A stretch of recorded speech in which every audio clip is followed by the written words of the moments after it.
Hello and welcome to GameSpot's coverage of E3 2015 live from the GameSpot War Room, just one floor above the convention hall right here in Los Angeles, California. I'm Daniel Dwyer, joined by Alexa Ray Correa, Hey, Lucy James, hello. and Kevin Van Ord, wearing perhaps the most appropriate shirt possible. I love it. We're here a day early because Bethesda decided to get involved in the crazy mix that is E3 and throw their own press conference here on Sunday. And there's a bunch of games to talk about. We've got 30 minutes. We got a bunch of questions from GameSpot audience. We got via Twitter, and we've also got our own thoughts and concerns about this upcoming press conference. First of all, Alexa Ray Correa, Fallout 4, excited? Fallout 4, I'm very excited. I'm actually surprised that they announced it so early, that Yeah? they didn't save it for the press conference. There was a bunch of rumor about them maybe putting out something beforehand, and then there's also this rumor that they're going to spend quite a lot of this press conference just showing the game. I heard that one. That I'm excited. I heard maybe a 20, 30-minute chunk of gameplay, which I would love to see. So we've got a 60-minute press conference that they're going to be showing off perhaps like a bunch of games. We've got a whole bunch of titles to get through here. I want to stick with Fallout 4 for just a little while. The idea of showing it off for a long time, Todd Howard is very much a fan of the, okay, here is me playing Skyrim, here is me playing Fallout for a long period of time. Do you reckon they're going to do the same thing this time around, Kevin? Yeah, absolutely, and I think that's the best thing they could possibly do. I mean, Fallout's not the kind of thing where you see just a little bit and get an idea of what you're going to see. You really need a long stretch. This is a long-haul game, not a little teeny vertical slice game, as it were. And this is the best way to sell Fallout. Let's go back to a couple of weeks ago when they released this Fallout 4 trailer, which was, it's especially considering how much we saw Fallout 3 when they announced it with teaser trailer, which basically showed nothing, just a Brotherhood of Steel soldier. In this one, they actually showed quite a lot. Each one of you, first of all, Lucy, what was the sort of the breakthrough thing about this trailer that really impressed you? What was the thing that when you watched this, you sort of came back and went, okay, I really want to play a new Fallout? I think the thing for me was, because I'm not that big of a Fallout player, but I loved the idea that it showed the pre-apocalypse and the post, and it just looks like a really exciting thing. And obviously the internet went wild over the dog, but I thought that was a really clever way of kind of, you can see it here in the trailer, of passing through both time zones and seeing how things really change, and that's what excites me. And if you look at the way they tackle their trailers, myself and Andy sort of went back and started peeling apart all the old Fallout 3 stuff, and also the way, like, for instance, the Skyrim reveal trailer showed off the sort of mantelpiece, which ended up being a big important part of the latter part of the game. Like, they don't just show this type of stuff for the sake of it. It usually ends up tying into the narrative, and you don't kind of realize until they've showed you the game. So there's a lot of stuff about this 2077 stuff we're seeing here, and then obviously the Fallout 3 was 200 years in the future in 2277. So there's lots of backwards and forwards stuff. Alexa, do you think that we may be diving into the past in this one, or they might do an interesting sort of prologue thing like they did with Fallout 3? What do you think? Are we reading too much into that time stuff? Well, I think if they put that much effort into it, we're going to see something. I mean, this also sort of goes back to those leaks that Kotaku published a couple of years ago. They were saying that the role that was being auditioned for was for someone who was a soldier protecting his family in a war. So I'm thinking maybe we'll be playing as the person before the apocalypse and post-apocalypse, and I think that'd be a really neat way to sort of tie it all together. And another way that got tied up or in relation to this trailer and that leak that Kotaku reported on back in, God, it was December 2013, I think was that in that report they said that there was going to be a voiced protagonist. Male and female roles were up for what the casting call was, essentially. Kevin, do you think that taking a game like Fallout, which has always had a sort of that RPG trap of, it's like a cipher, like it's a character that you are then placed into, do you think voicing that character changes that relationship? That seems like a big shift for a Fallout game. It does. I mean, it's sort of always made sense because it's always been there for something like, say, Fallout, or not Fallout, for Mass Effect. We've always had, like Shepard for Mass Effect leading us through. I don't know that it's necessarily a bad thing. I think that we had, for example, in Dragon Age Origins, we had your Cypher character, but then in Dragon Age 2 and in Dragon Age Inquisition, we had a full-fledged, Inquisitor, for example, in Inquisition. I think it works. I see no reason why it shouldn't work. And in fact, I would say one of the biggest things that I've always felt Bethesda could work more on is the idea of getting us more involved in the people of these worlds. And I think this is a good way of getting us involved with the people, their stories, and their past.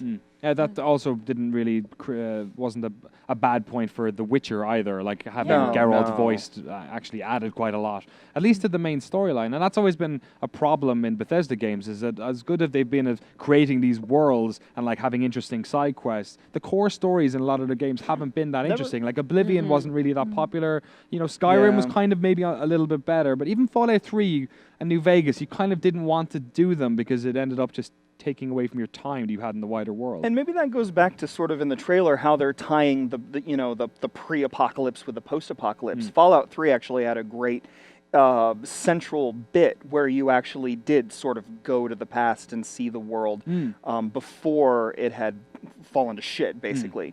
And I think that works really well. The post-apocalypse is much more meaningful when you have a pre-apocalypse to contrast it with. Yeah. We've a lot more, there's a lot, I guess this whole area actually, now that the trailer is up, this is leading into another piece of speculation that people were talking about, was that this might be your home area, your hub area, and building power armor or attaining power armor was always an important part of the narrative in Fallout 4. Looking at that, Alexa, do you think that that might be another sort of motif of Fallout 4, that this is your home base and you're going to be collecting all your little bobblehead dudes, building guns and stuff like that? It would be nice to have that hub, and I think with a trailer this involved for something we've been waiting for so long, I can't imagine they would show something and it just being something they threw in for the trailer. Like every little thing, the dog, the segments where you're alone just as the dog, like I'm hoping that means we get to play as the dog. And I would really like to have a hub area like that. I think it'd be really useful for something so big. Dogmeat was always a popular character in that world, in Fallout 3 at least. What's crazy, you go back and think about when New Vegas came out, like so much time has passed. The open world game has changed as well, the scale and scope and the way missions work. What we've seen so far has been based mostly around that Boston area. Like they show Fenway being Diamond City, and they show a little bit of the ravaged wasteland outside. In terms of like scale, just getting into like actual like kind of reductive numbery type stuff, how big do you think this world has to be? I think it's going to be it's going to be huge because it's well, now it's current gen, isn't it? But also, like, if you look at games like Witcher and when Dragon Age came out, the comparisons were always, how big is it compared to Skyrim? Yeah. Right. And I think that's something that obviously going to be very conscious of. The technology's changed, technology's improved, and, you know, open world games are still very exciting. And if anything, they've got the power to be able to populate them more and make them bigger and exciting. And if The Witcher 3 has taught us anything, is that you can have your cake and eat it when it comes to scale and loading as well. Yeah, which has always been a sort of an issue people have had of Fallout, like going in and out of doors was almost like Resident Evil at times. What I really want to see, though, is sort of a real scale version of the Boston area, because coming from the DC area, I lived in the DC area for a long time, and so playing Fallout 3 could be a little bizarre because it was sort of this condensed version of DC where it's like, oh, I went from the Washington Monument and I walked to Chevy Chase in 10 minutes. And it's one of those, I'd like to see that be a little bit different. Like, I'd actually like to see that scale mean something, and especially if you're from the Boston area, that kind of thing can be all that more meaningful, right? Yeah. So if they can hit that, like maybe sort of real scale, one-to-one scale, I'd love to see that. And I wouldn't actually be surprised if they hit on that and hammer on it a little bit. And some of the shots we've seen of the city as well, the sort of cityscape shots of presumably Boston, the pulled out versions, it not only does it look bigger, it actually looks like it's survived relatively well as well. I mean, if you take a look at what Assassin's Creed Unity did, they did Paris in quite a clever way. I mean, for its faults. Yeah. They did, like, the center part was 1-to-1, and then as you moved out of the city, it was maybe 1-to-2 and stuff. And so you could imagine them doing something like that for, you know, the key areas of Boston. Right. Which would be quite cool. That would make sense. A lot of questions when it comes to gameplay. The other big lingering question about Fallout 4 is when are we going to play it? And there's been a lot of rumors around this game. The people were rumored that maybe we'd see it before E3. People were saying maybe we'll get a big gameplay demo at E3. The other big rumor that's been going around is that we might see it in 2015. Alexa, what do you think about that? So I know there was a leak. I think it was Amazon or Best Buy posted the game and said it was coming out this year. Based on what we've seen in that trailer looks pretty involved. I would like to say that perhaps Bethesda has kept it under wraps for a ton of years and is only now revealing it because they're ready to give it to us. But the current trend seems to be to announce a game that's coming out next year, and then you bump the date to the year after that. So I'm being optimistic. I would like to get it this year. When they did Skyrim, it was announced in December the following year. It was at the November 11/11/11. So it's not within their, well, it's within their wheelhouse to release a game at least within the 12-month period. I'm not sure if 5 months would be quite as easily done. But Imagine if they did, though. yeah, That turns like modern games PR completely on its head, because they have these year-long campaigns, sometimes multiple years, and then you've got to factor in delays and stuff. Yeah. If they're ready to come out and just say, there it is. E3 2015, here's your first look at gameplay, bam, it's out for Christmas. But Fallout's in a very small company in the fact that it's not really a game you need to sell. Like, they don't need to spend 2 years with a marketing campaign. It's No, not a they new don't. IP. It's not like it's coming off the back of, some lackluster games. Like, Fallout is in it and Half-Life and very small, like maybe, Shenmue 3, if that's a real thing. Yeah. Like, there's a certain games that if they just put out would actually sell. Do you think we could see it this year? Yeah, I think it's absolutely possible. I mean, I think there are some games and some developers and some publishers that don't have to follow the rules that we're used to seeing. Sometimes you see the Ubisoft, here is the long haul, here is the marketing campaign. It's set all out there, and it's going to last that 18 months or whatever. But I think there are some developers, I think Rockstar can get away with really whatever they want. Yeah. I think Bethesda, in this case, when it comes to Fallout, when it comes to Elder Scrolls, I think they can do what they want. Yeah. And maybe if they said what we want is this November, then bring it on. Cool. We've talked a little bit about Fallout 4. Let's get into some of the other possible games we'll see. Well, one game we know we're absolutely going to see because they released the teaseriest of teaser trailers was Doom. Doom. Straight up Doom. All caps. Not Doom 4. All caps Doom. All caps. All caps Doom. Doom. We know what happened to Quake 4. 4 is not a good number for id Software. Just calling it Doom. Reboot. All we saw was a Revenant. think it's a Revenant? Revenant? I can never say that. Revenant? Revenant. Little skeletons shaking his shoulders, firing It's some a rockets. He was super Revenant. cute. A Revenant. He There looked you like go. he was having a good time. Boom. Look at that. He's so happy. How So can you happy. shoot him? Can we see it again? Can we see the whole thing Yeah, again? can we Would see that that be okay? again? Just such a happy, I missed it. I blinked. happy Revenant. I blinked. Look at him. Look at that. Look at go. so happy. Hey. Oh, That's amazing. that makes me Look happy. at all for that that Sorry, game. bump I blinked mapping again. right there. I missed it. Excited for Doom, Kevin? Yes. But no, I'm excited because Flashlights and all? I don't think it's going to be like Doom 3 or Doom 2 or Doom. I really want it to be more like Wolfenstein. Wolfenstein's managed to reinvent itself in a really fantastic way, Yes. right? And that's what I want Doom to be. You can still keep, the essence of Doom, but I think you really can expand on that, and I think you can be smart. I don't think anymore we can just say, oh, it's just a fun game. It doesn't need to be smart. It doesn't need to be interesting. No, I think you can have a really fun game that is Doom at its core and yet still have something interesting to say and still be a little cheeky and a little wise about the whole thing. That's what Wolfenstein's done. I want that.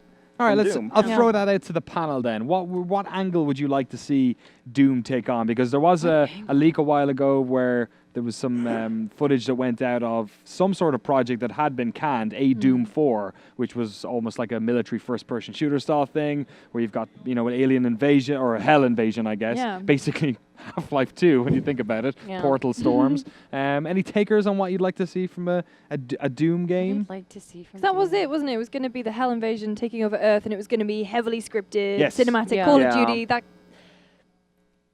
No, No? I don't want that. But Yeah. then again, I don't know what I want. Yeah, like a But car. I know that I don't want that. Like a corridor. There is space for a corridor shooter Yeah. in the world. Like Serious Sam sort of went down that road. Yeah. There's been a bunch of Yeah, I corridor mean, shooter style games. Painkiller and yeah. stuff Yeah. like that is like waves of, like hellish enemies coming at you. I don't know that that's what I want from Doom. Yeah. Though, I mean, I really would love to see something with a little bit of more open air. If you're going to do corridors, then do corridors and do fear and do horror. Yeah. And Well, I they suspect tried that they with could Doom do 3. that. Yeah. That was kind of what they were. But really, I think what you can do is, let's look to say Half-Life. I think maybe they did Rage, right? Yes. And no, I well, think it did. it did Rage, right? And so I look at something like Rage, and I think that was maybe a little too much. You went a little too large. a little with bit Rage. early before its time as well. Yeah, It's kind of like a yeah. little. It was a bit Mad Maxy, is what I was thinking. at the Yeah. time. And now I'm thinking, do something more like, look at something like Half-Life, where you can be relatively linear, but you have a lot of room Right, within those yeah. bounds Yeah. to do cool stuff and set up really interesting combat encounters. It's going to be all about the cool weapons, and in that case, like Wolfenstein. Yeah, if they pull know. off the bombast they did in that game, then Wolfenstein was probably, you could argue, was the best Wolfenstein game ever Yeah.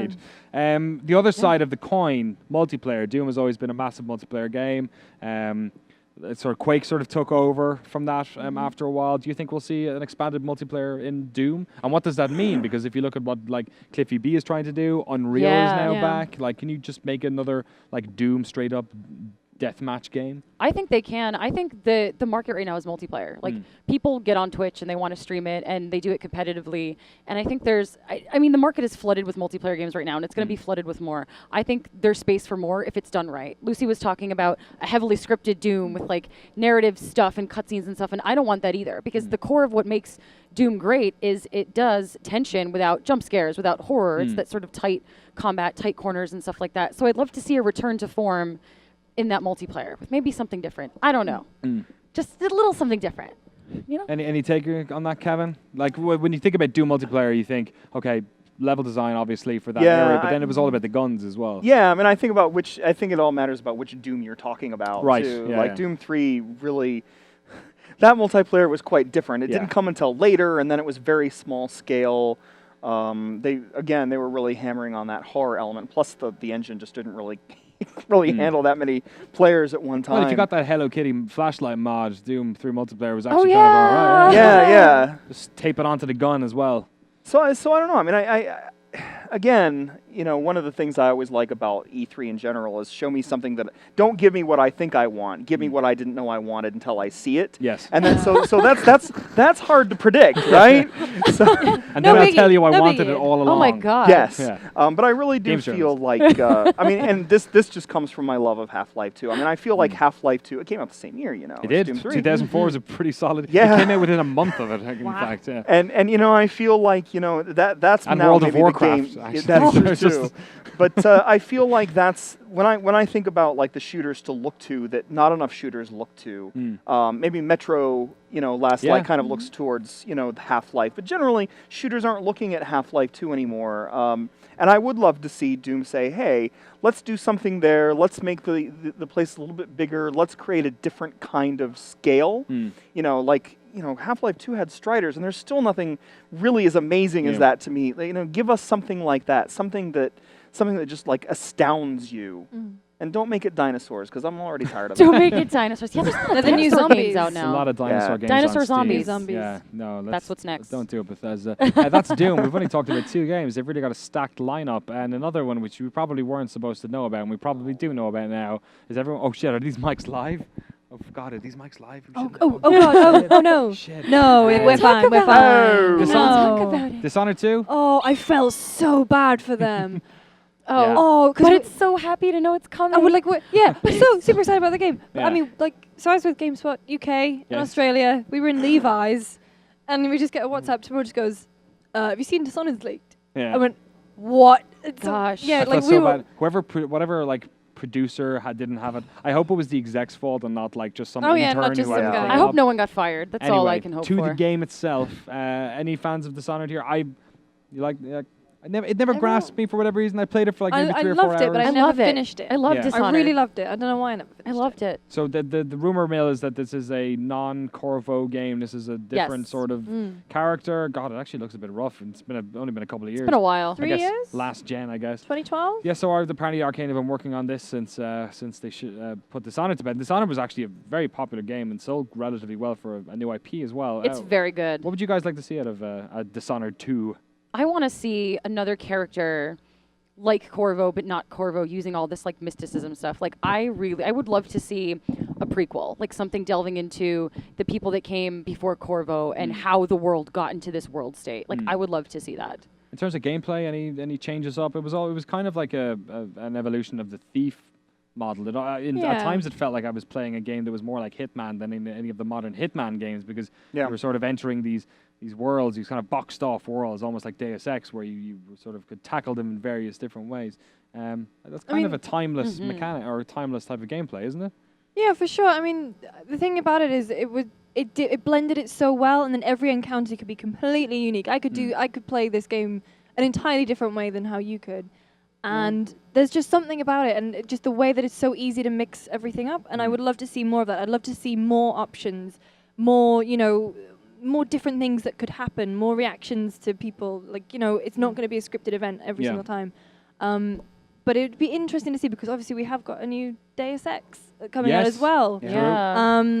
So I don't want to see Dishonored become modern, sleek, and whatever because we're going to have that. I'd like it to remain in its own unique. It's going to be kind of exciting. bubble. It's going to be exciting to see what it looks like as well. Oh, for the yeah. art style, like I know it looks a little bit rough around the edges technically, but beautiful game. Was that the same guy who did the Half-Life 2 art style as well? Yeah, I think that's lead art director of Half-Life 2. Antonov. And if I remember correctly, and I'm sure somebody in the chat will correct me if I'm wrong, but I'm pretty sure that he was also used as the character model for Father Grigori. Oh, really? In, the shotgun Half-Life wielding 2. Yeah, so if priest of somebody Ravenholm. should look that up just Yeah. to make sure I got it right. But I think that it's the same art director. So you think about what he could possibly do with a game on a next-gen console as well. Yeah, Could be it's quite pretty amazing. beautiful I mean, as much as I really enjoyed Dishonored, and the art style was great, but I think in terms of technology, it didn't look all that good. One of the first things I noticed is, this is one of the jaggier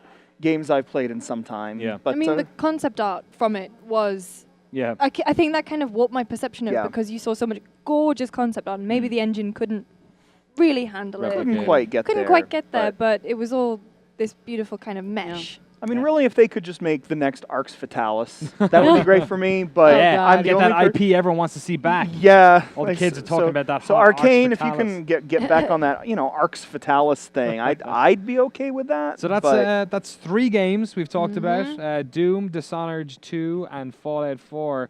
Bethesda have a lot more cards in their pack, though. We're about 7 minutes from the conference, hopefully going live on time. So let's go through some of those other games. First up, a game that everyone keeps getting confused with, Borderlands. You mean Battleborn? Yeah, Battleborn. Battleborn is Yeah. not Borderlands. It's not. It's new no, IP. I was going to finish the sentence and say the Borderlands The Borderlands developers thing. first-person MOBA Thing. situation. But this one's third Person person, situation. free to play. It is. Oh. And I played it, I think, last year. Yeah? They've Yeah. shopped it around. It was on the stage last year. Battlecry, yeah. I forgot that game existed. Did you? Until this second when you brought it up. Yeah, Battlecry. Yeah. Oops. It's shiny looking. Also, same art director as well, Yeah. that gentleman. Any takers on that? You all played that? I've not actually played it, but I'm quite interested in it. I mean, if you get past the words free to play, Yeah.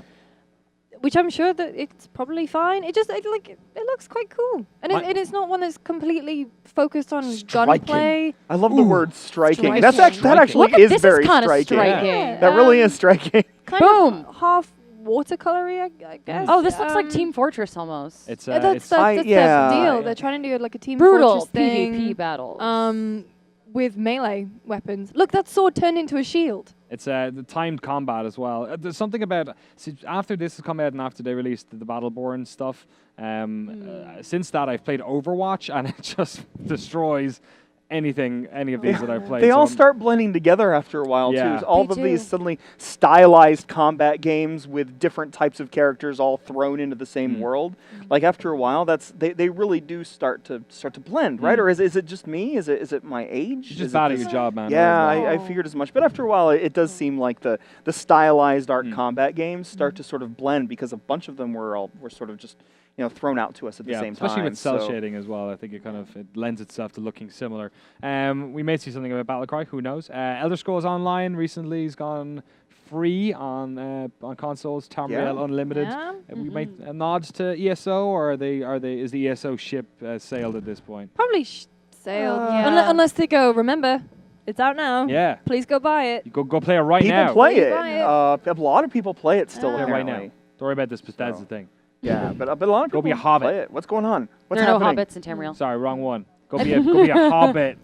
I think it's too Knockoff big of an Hobbit. IP. It's too big of a part of their legacy that they're not going to mention Yeah. it in their first ever E3 press conference. All right. Yeah. Other big Bethesda IPs. West 2. Wetter. Wasn't that confirmed? Was it? No. Am I thinking of? I've been The- trying the to one get Are you with it. the thinking bear? of Prey? No, let's talk about Wet first. Wet. Nobody cares about Prey. It's dead Talk about anyway. Wet. Anyone want to play some Wet? Remember Nobody Wet? cares about Prey. Prey's dead, Kevin. Okay, Prey's let's dead. We're talking about just. Prey. I'm just gonna throw out there about Wet. The greatest soundtrack, the worst locomotion in any game like ever made. Like moving around in that game was dumb, Yeah. and I don't want that. All right. Yeah, Not but love. do the Wet 2 soundtrack. Yeah, I'm good with that. Yeah. Just lay that out there. They're going to Don't need Spotify the game. playlist that. Yeah, they released Wet 2 as A lot an of people love the album. game, I know. Should be but coming out later this year. I wasn't Okay. one I did Google it, was since, cancelled. since you guys wanted to talk about it, Prey 2. It's dead. You think it's dead? I mean, they said Well, we last know year it's that dead. it's Pete dead. Hines But said it was dead. do you think it's not dead I again? think it's dead. I mean, maybe it's something else now. It's unliving. But Prey 2, as it was being Yeah. developed as of last Yeah. fall, is dead. But that's also a sneaky way of saying Stop maybe it's asking something us. else. Because Yeah. like, Could because be. Blizzard did it with the Titan. They're like, Titan's dead. Surprise! The remains are Overwatch, Yeah, and yeah. it's awesome. I have a theory. So we'll see. I What's your actually have a theory? theory. I have a theory that the whole pitch apparently with Prey 2 is, hey, this is going to be like System Shock. Yeah. So my It's not going to be like Prey. right, couldn't be like right. Prey at Nobody all. wanted So then it's not that. Prey. So, but what I would love to see is like if they do that, like just like go back to the drawing board, do something that they think is like System Shock, and then just call that something different. Yeah. That's my theory. So Prey is dead, but something else might be alive. yeah, Maybe that's it's what like- I Which is think. the most non-committal That's phrase what I think. Yeah. ever. But Okay, We'll let's see. but I let's- make this shit up when I whatever. Let's dive deeper into the catalog of wonderful Bethesda games and pick out Evil Within. You know, that I think game was actually really good, but Yeah? it's too soon for anything. It's too soon for Yeah. another one. Too Too soon. soon. It's like Wolfenstein as well. Too soon. Well, I can't pull that one out, so the only one I've got left is Brink. We're going to see a new Oh Brink. God. I mean, Well, parkour. They're bringing back Mirror's Edge. Mirror's Edge Catalyst. Maybe Brink Catalyst. Parkour's back in What's a the No, synonym I to big want to see way. Catalyst? another Brink. All right, well, Brink. fair enough. Something Start. Star Trek. I mean, What? they still have the Star Trek like license, right? I Do thought they? Or was No. it somebody Namco else? does. Nah, Namco They has used to have Star Trek. Kevin's so been I was- drinking. Yeah. Don't worry about They it. used to have Star Trek. I know I didn't make that up. I tried to stretch out Fallout and Doom and Dishonored as much as possible because I knew we'd get no biters on any of the rest of their back catalog. But who knows? We might see them. In the meantime, though, I do have a bunch of questions from the folks at Twitter. The folks at The Twitter. folks at And folks Twitter. at Twitter. Ah. All those tweeters. We're only 2 minutes away from Bethesda going live, but you know, it's the first time doing a conference. Whole thing could be on fire. Adam Sessler's probably running around off his face. Pete Hines his is pants missing. off. Pete Hines, Morgan Webb's just like jumped off a balcony or something. Who knows It all what's going on seems over there. likely. Anything could be possible with that crew. It's their first time doing this. So in the meantime, we've got some questions. First up, the Cobra. What is your favorite thing about Fallout, and what made you fall in love with that game? Let's go with Alexa first. Open world. I think Yeah? it was one of the first open world games I played, and I fell in love with it because it allowed me to actually live in it, truly live in it. I think my favorite thing, which we don't know if it's back yet, and I guess we'll probably find out today, hopefully, is VATS. Because I love VATS. VATS in the first two games was incredible, and I think they did like a really fantastic job of making it an entertaining part of Fallout 3. The one thing that I would say, the sort of caveat to that, is they also made the shooting in Fallout 3 New Vegas kind of bullshit. So if they could pull it off where it's a fun shooter, but it also had like a decent VAT system, I'd be pretty happy. But if it's a fun shooter, does it need to be a decent VAT system? The- That's What the if it's question. all VATS? Yeah. What if it's all VATS? All VATS all the time. All VATS all the time. Fallout 4 VATS. Yeah, even conversations. Extra VATS DLC. Zooming in on people's faces. God. We get someone on the camera, just All of that. Crash zoom. crash zooming all the time. Next question. Phil Wade, 75. Do you think there will be Dishonored remaster announced at the same time as Dishonored 2? Lucy, would you play an HD? You were talking about the graphics Yeah, I mean, before. the thing is with HD remasters is they're not expensive to make. Mm. And I think especially if you're trying Or to as build... expensive. Well, I mean, like if you're thinking about cost of AAA development, like a remaster's not that expensive to do for a publisher who's trying to build, you know, they want people to get interested in Dishonored 2, and the fact that it's on last gen might put people off. So why not? Hey, here's a remaster of the first game, and boom, get excited for the second. Yeah, maybe. The big rumor around Black Tusk is that they went and made an HD version of Gears of War as a practice for them to make their new Gears of War game on next-gen systems. I guess we'll find out if that's through The Coalition Microsoft now, tomorrow. though. The Coalition? They've got a cool new name. They're not called Black Tusk anymore? No. They're called the Coalition? The Coalition? I think they're The called Coalition. They sound like a I thought Black Tusk was cooler. WWE. Yeah, Black Tusk sounds real rad. Gosh. Here we got a question. What possible rumored new update feature would you like in Fallout? If there was something from Fallout 3 or something from another open world game or another type of game that you'd like to see in Fallout 4, What would that be? You know what I'm going to say. What are you I gonna want say? to play as the dog. I I want to be the dog. That's all I want, Bethesda. If you're listening, I want to play as a dog. Let me play as a dog. So you want the dog bit from Tokyo Jungle to be Yes. in? Oh my gosh. I want Tokyo Jungle in my Fallout 4. I want to play as a dog. I want to be a dog in the post-apocalyptic wasteland. Right. That's all I want. Pomeranians, maybe. We're only a couple of Corgis. minutes out from finding out if it's true. Kevin, if you could pick anything from any of the games, maybe pick something from The Witcher, maybe. You The gave Witcher. it 10 out of 10. My mind actually went to sort of BioWare with this one. really? Although Witcher is included. What I would love to see, because what Fallout's always done well was the systemic idea of choice, where the decisions that you make sort of systemically move out into the world. But what BioWare does is they do the whole thing with dialogue choice and how you move the story, and a very specific story at that.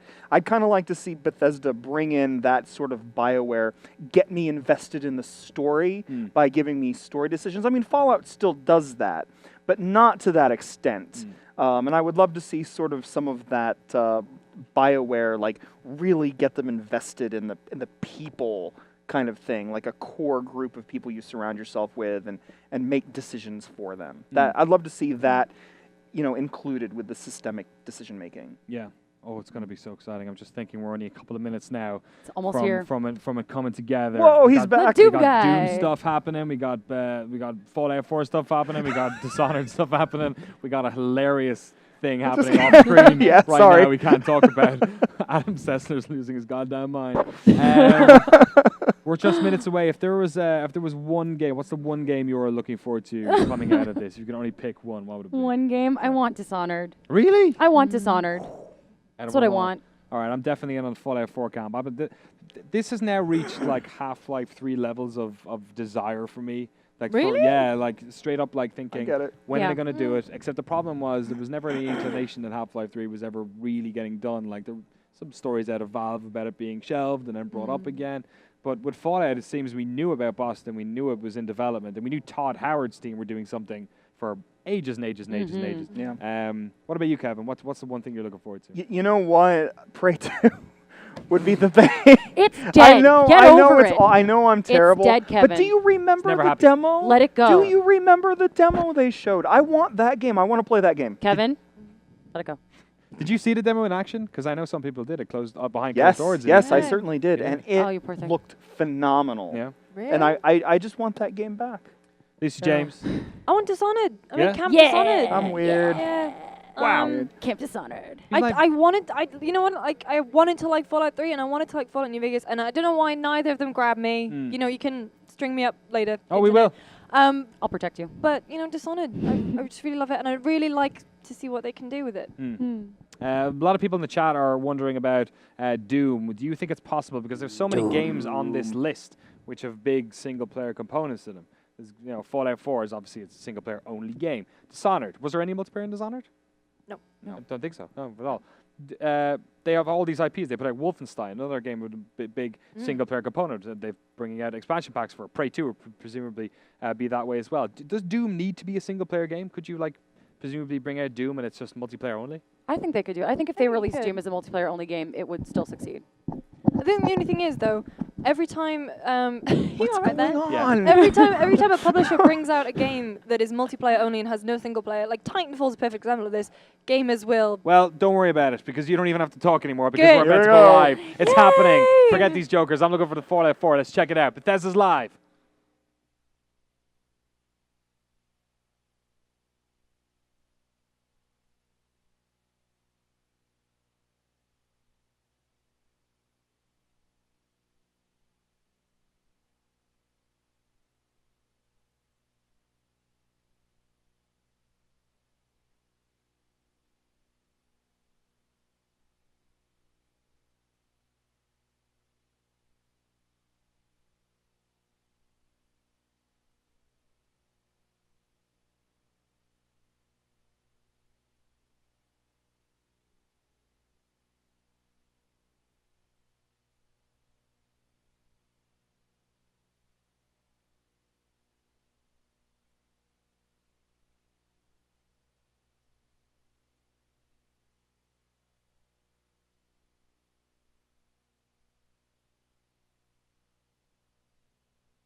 had the pleasure of working on id Games for a very long time, and I've been a fan of them even longer than that. So it's an honor for me to represent the amazing and talented team at id here tonight. Just like for many of you, Doom is a special part of each of our individual gaming histories, both personally and professionally. That's why from the beginning of this project, we've been inspired by the way those original Doom games made us feel when we played them. Although their premise was simple, they made us feel smart and fast and powerful, and at times like we were part of something much larger than just that lone Marine beating back the forces of hell with a shotgun. But the foundation of any Doom experience, past or present, is unquestionably combat that's centered around three things: badass demons, big effing guns. That's right. And moving really, really fast. So as you now find yourself on the outskirts of a massive UAC research facility on Mars, you've been activated to do one thing: kill demons. Ladies and gentlemen, this is Doom.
Thank you. Thank you so much. Now, Doom is certainly about more than just the single-player campaign experience. And now that you've seen the game's combat, let's talk about multiplayer. Doom multiplayer is fast-paced, arena-style combat in locations ranging from UAC facilities on Mars to the depths of hell. You'll be challenged in exciting modes like Domination, Freeze Tag, and Clan Arena to annihilate your enemies using your own personal blend of skill, fast vertical movement, awesome guns, and very unique power-ups. Here's a sneak peek at Doom multiplayer.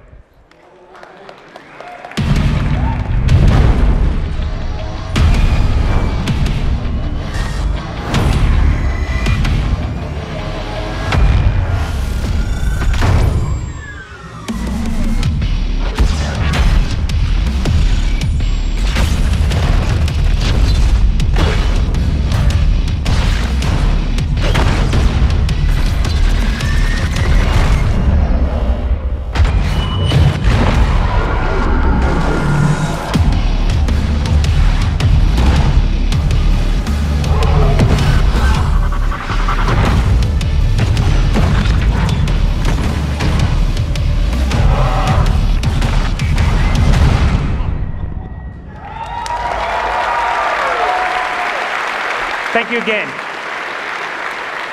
We look forward to sharing a lot more on Doom multiplayer in the coming months. But as you've now seen, Doom's wide variety of guns, wild cast of demons, and fast movement provide the building blocks for hours of great entertainment in both single and multiplayer modes. But we weren't done. We wanted to provide more and allow our fans to do more. You see, traditionally, we provided our tools to a community of players with the knowledge and ability to create additional content, and their work has inspired us. So with this Doom, we asked, what if every player, regardless of platform or past experience, had the ability to build and instantly share their own creations? Like this co-op experience, where the goal is to survive wave after wave of demons. Or this mode, where you kill demons to earn credits that you can spend on ammo or health or bigger guns.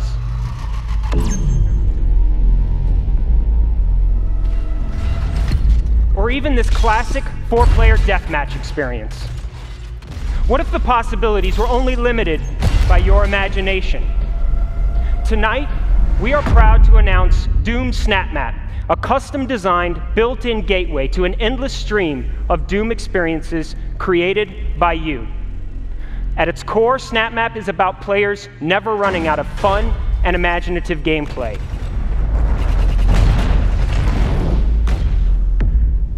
It's an easy-to-use, in-game tool with uncompromising depth and capability.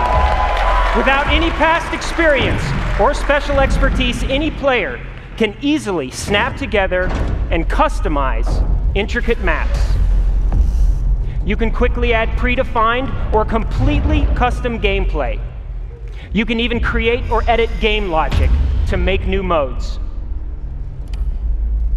When you're ready, press a single button to play or share that content instantly with friends or others around the world.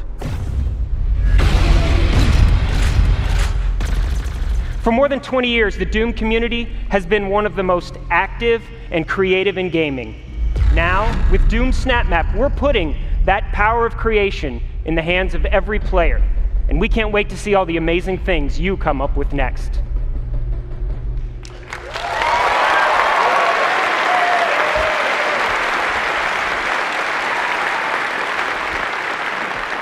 Now, before I go, we thought you might want to see a bit more from our single-player campaign.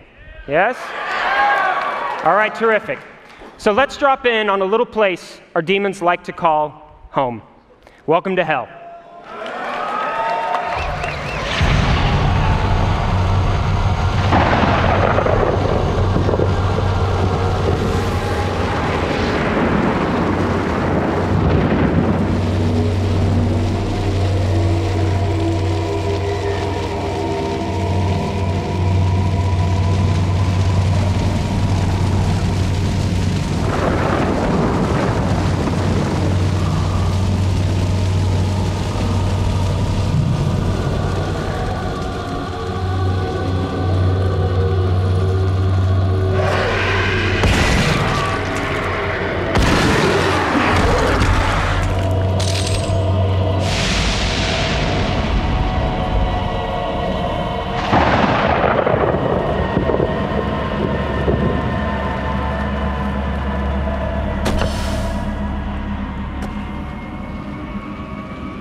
On behalf of everyone at id Software, we want to thank you so much for your support over the years. We can't wait to get Doom into your hands in the spring of 2016 on Xbox One, PS4, and PC. Have a great night.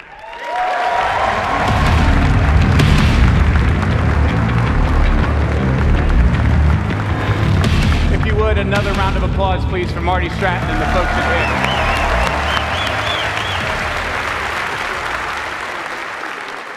If you weren't awake before, you better be now. You heard Marty talk about Doom Snap Map, a great example of how Bethesda and its studios give our fans the ability to create and share mod content regardless of platform. Supporting mods is just one of the ways Bethesda is pushing the boundaries of what is possible in games. Over the last year, we've been working on how to expand how gamers create and share that content to our communities, how they connect both to each other as well as to us. The result of that work is a new digital platform, and it's called BethesdaNet. This is a home for all things Bethesda. BethesdaNet will power features like Doom Snap Map that you just saw and is already being used to support the Elder Scrolls Online across every platform for millions of players. It will be at the heart of all of our games going forward and also integrate our websites into one seamless experience. You can find all the info you crave on BethesdaNet, including robust forums to talk about the games that you love, exclusive videos and articles, and access to games and new features. BethesdaNet builds on our commitment to developing and supporting great AAA quality games. In fact, it was that commitment to quality and innovation that inspired us to found Battlecry Studios and their upcoming game, Battlecry.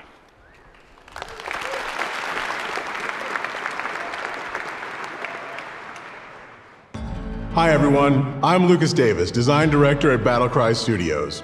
Battlecry is an online action game with team-based combat and intense tactical warfare.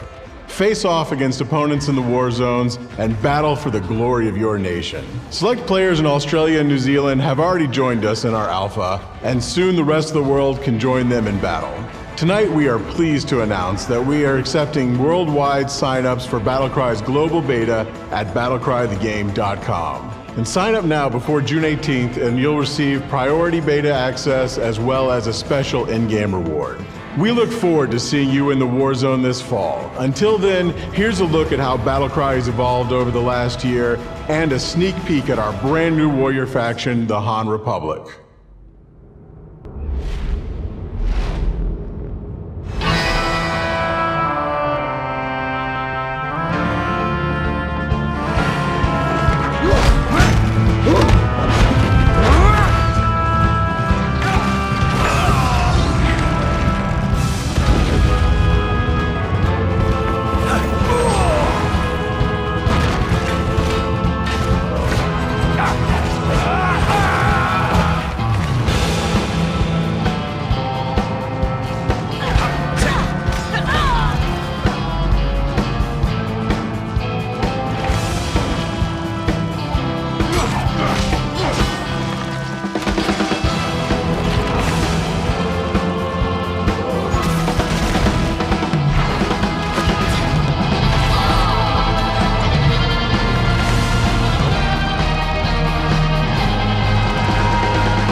Battlecry is playable at E3 this week, so come by and check it out.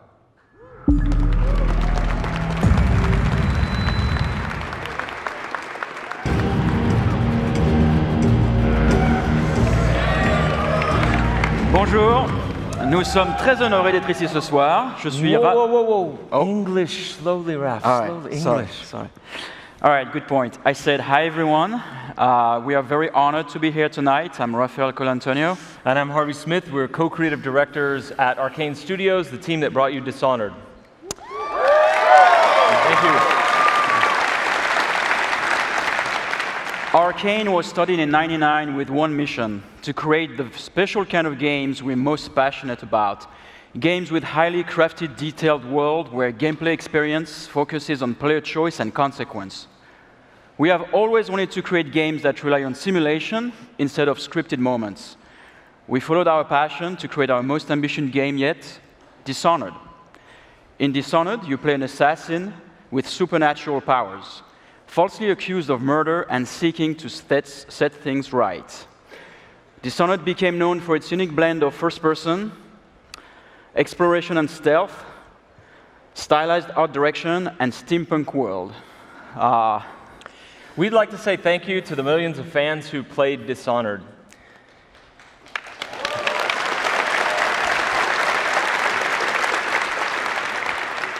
On behalf of our entire team, I can tell you your passion was deeply gratifying. You inspired us. And so the reason we're here tonight is that we're super excited about showing you what comes next from us.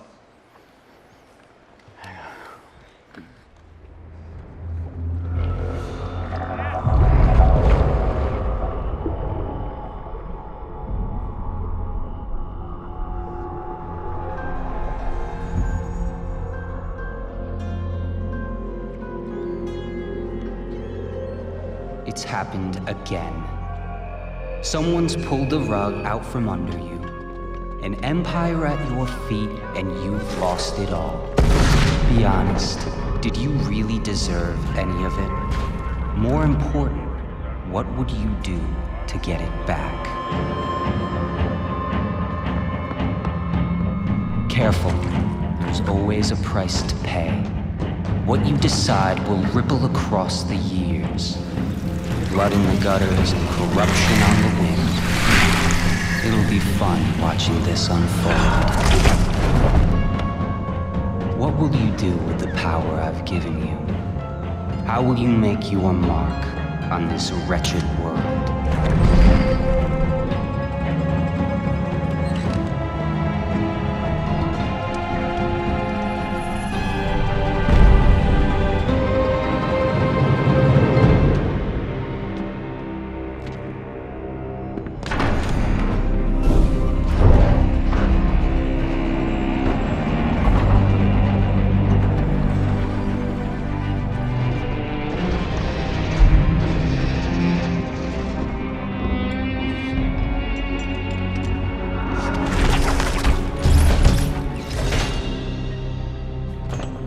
Cover your face, but I know who you are.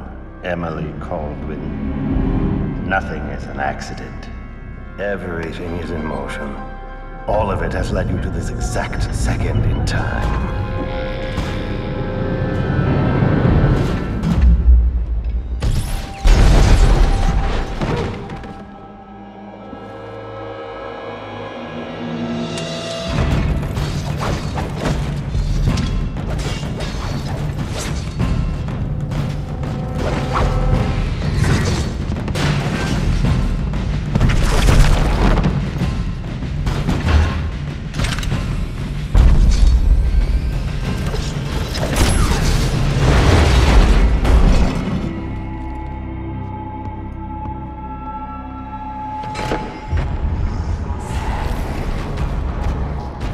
Before you strike. If you kill me, you become the assassin we claimed you were. You become one of us!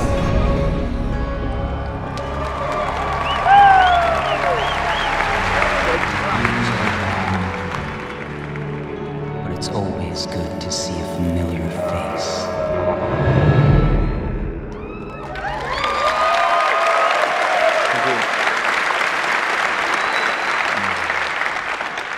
In Dishonored 2, the Empire of the Isles is in jeopardy once more when an otherworldly usurper seizes the throne. You'll travel to Karnaca, a once dazzling coastal city on the southern edge of the world, and hunt down new adversaries as you alter the fate of the Empire. This time, you have the choice to play as Corvo Attano or Emily Caldwin, a new character. Both have their own unique sets of powers, their own weapons and gadgets.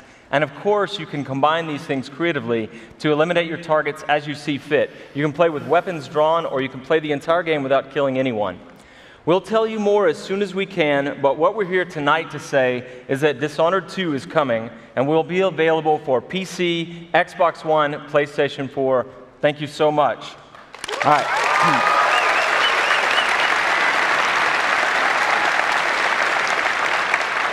And while you wait for the new game, we have more of the original Dishonored for you to enjoy. It is Dishonored Definitive Edition. It comes with all the original game plus all of the added content, and all of it has been graphically enhanced for Xbox One and PS4.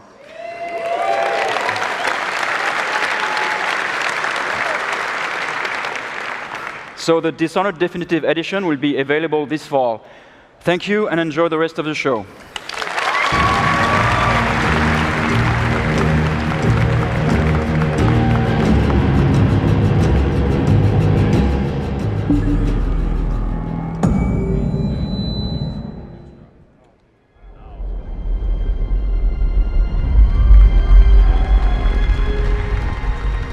Hi everyone and good evening. 5 days ago, we launched The Elder Scrolls Online Tamriel Unlimited for the PS4 and Xbox One consoles. For the first time in the franchise's award-winning history, console players all over the world are now able to experience an Elder Scrolls game with friends. We're pleased to see millions of people online enjoying the game, whether it's by themselves, with a group, or in massive battles. We're sorry we can't be with you in person tonight, but we need to be in the studio to support the recent launch. We're also working hard on adding even more content and new features to this already vast world. We're excited about what fans have to look forward to next, so here's a peek at what the team at ZeniMax Online Studios is bringing to Tamriel Unlimited this year.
What can I say? I love games, and every opportunity to play I take advantage of. And with a tablet or a mobile device like this one, I can take games with me wherever I go, on the plane, at my in-laws' house, or even at an important E3 showcase at the Dolby Theater. People who know me know that I am a huge fan of strategy card games. I play them a lot. I have also worked on the Elder Scrolls series in some way or another for over a third of my life. So this next game is particularly exciting to me because it brings those two worlds together. Tonight, we are pleased to announce The Elder Scrolls Legends, a strategy card game that builds on the rich legacy of Skyrim and The Elder Scrolls Online and brings the world of The Elder Scrolls to a completely new genre. Here's a sneak peek. Past, present, future. The Elder Scrolls hold all of Tamriel's history. That which has transpired, and that which is yet to be. They speak of heroes and their quests, of challenges yet to be faced, and prophecies yet to be fulfilled. But they do not tell us your role. For your destiny is your own to craft. Will you fade into memory? Or will you carve your name into myth and Join those who have become legends.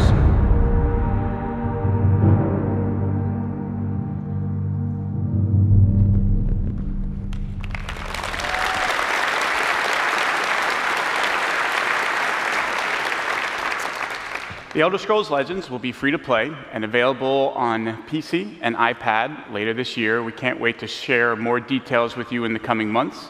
And whether you're a strategy card game fan like me or an Elder Scrolls fan also like me, or neither, we think Legends is something you'll definitely want to check out. And with that, I am sorry to say that we have come to the end of our showcase.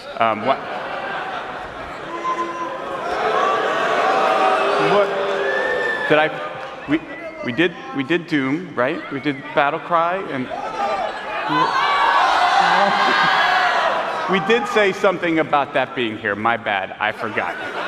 We do have one more presentation. It is from Bethesda Game Studios,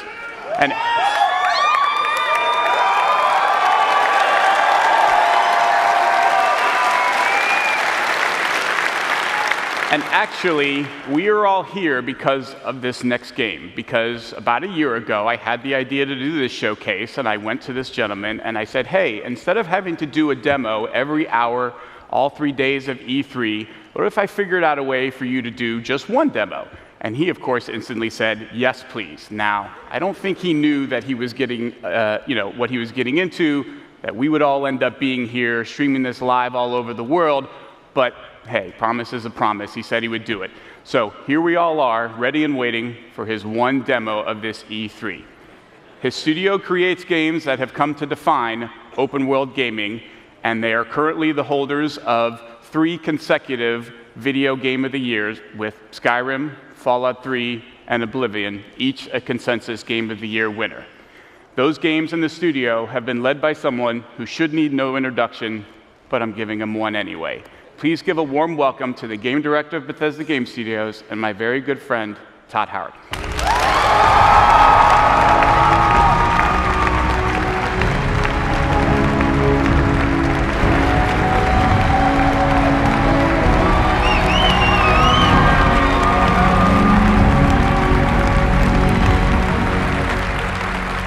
This is great. Look at this. You all came. This is amazing. I need to let me take this in. Holy crap. You know, when I first started at Bethesda 21 years ago, yes, believe it or not, there was no E3. There was none of this. You remember that? We had CES in Vegas, and the video games weren't even in the main building. They were in, like, an ancillary tent with the porn. It's not, I'm not kidding. Blizzard's booth was closer, for the record. But now look at us. Look at all of you here. Look at video games. Everybody online watching this.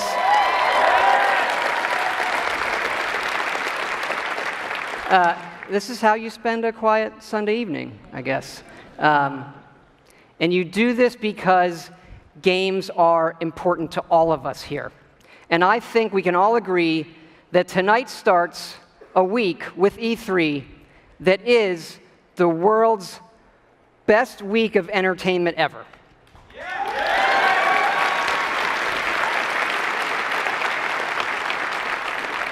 Because entertainment is an essential part of our lives, and games can do things that nothing else in entertainment can.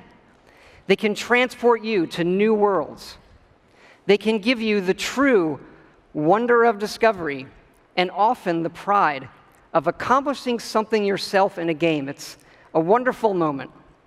And in the world of entertainment, there are very few things as good as Fallout.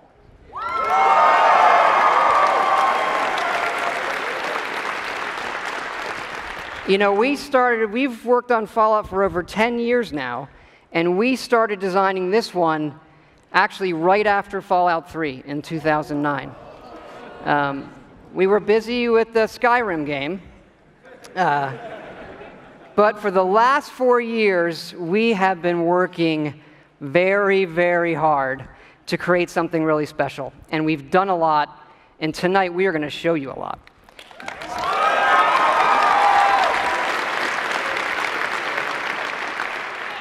And it all starts with an obsession to detail.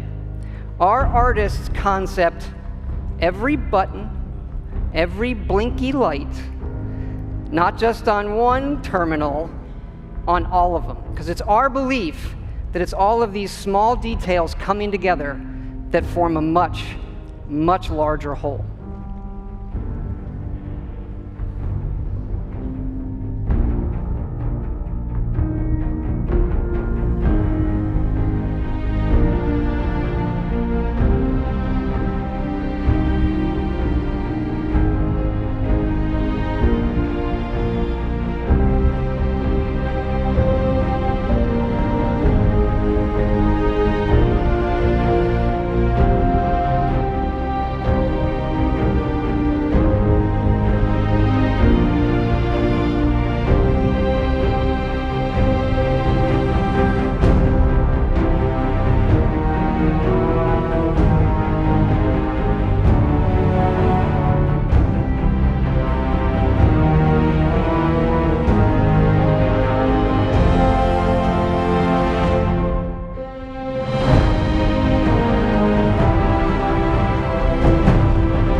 And that last image is really important because one of the great things about Fallout is the world that existed before the bombs fell. And that is where our game starts.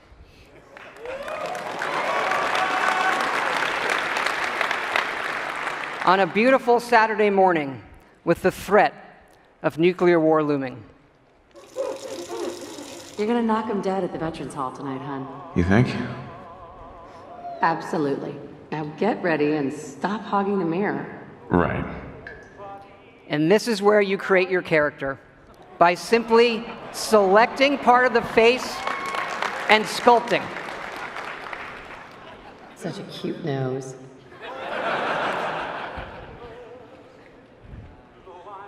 What do you think, hon? Beard or no beard? We're going to speed up time here and show you just how easy and powerful this is to create all new characters by just sculpting and making changes wherever you want in the face. No series of sliders. Hey, my turn, big guy. And of course, you can play as a female.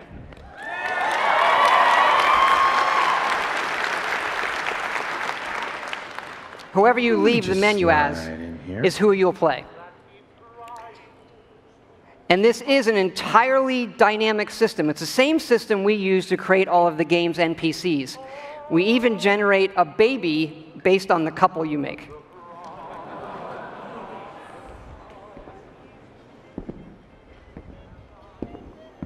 Ah, good morning, sir. Your coffee. 173.5 degrees Fahrenheit. Brewed to perfection. Thanks, Kazuya. Of course, sir. Nuka-Cola. Ice cold.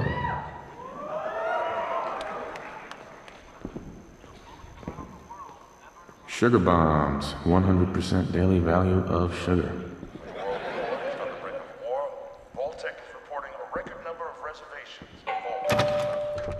Good morning. Vault-Tec calling. Vault-Tec? Remind me again? Why, we're about you, sir, and helping secure your future. You see, Vault-Tec is the foremost builder of state-of-the-art underground fallout shelters. Vaults, if you will.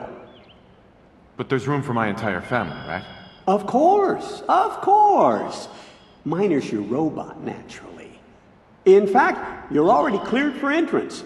It's just a matter of verifying some information.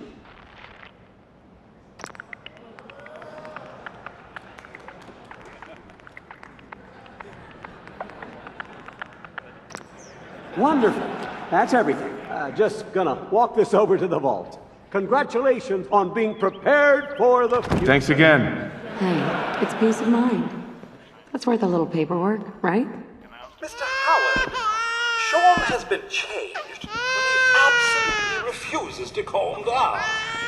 You heard Codsworth say my name. That isn't for the demo. We actually have recorded around 1,000 of the most popular names for him to say.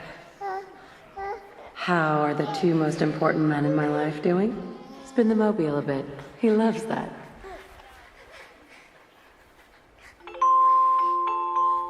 Sir, Mom, you should come and see this. Confirmed reports of nuclear detonations in New York and Pennsylvania. My God. We need to get to the vault. Now! I've got Sean. Let's go.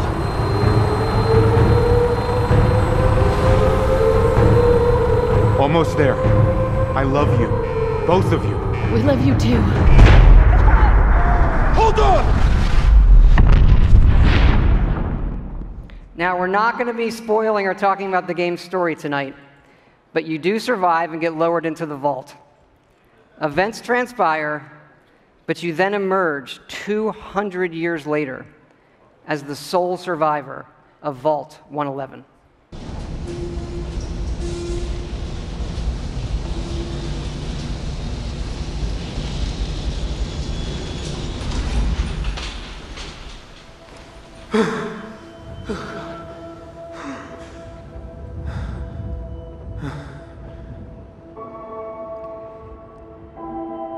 This is an enormous dynamic world where you can create any kind of character you want, go where you want, and do whatever you want.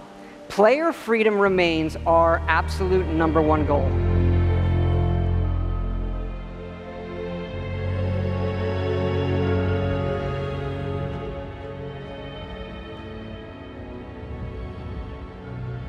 This is running on a next-generation version of our creation engine, features full physical-based rendering, as well as dynamic volumetric lighting.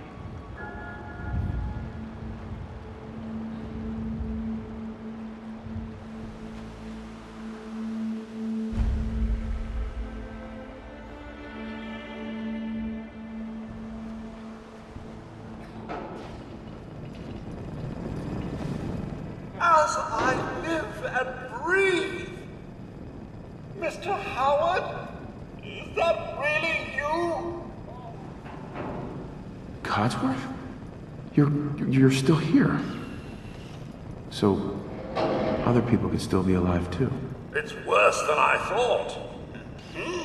You're suffering from hunger-induced paranoia. Not eating properly for 200 years will do that, I'm afraid.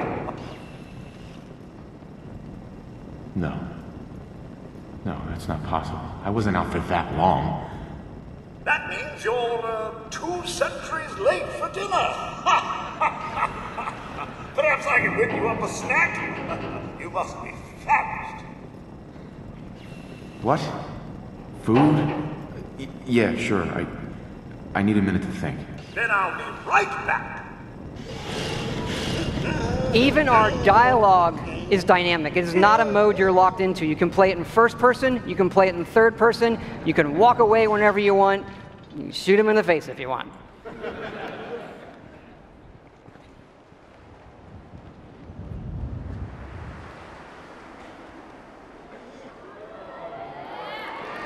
Hey, boy. What are you doing out here all by yourself? You want to come with me, pal? Okay, then. Let's stick together. Hey, head over there. And yes, you can give the dog commands by simply pointing at things in the environment and activating them. It's all contextual. Grab that.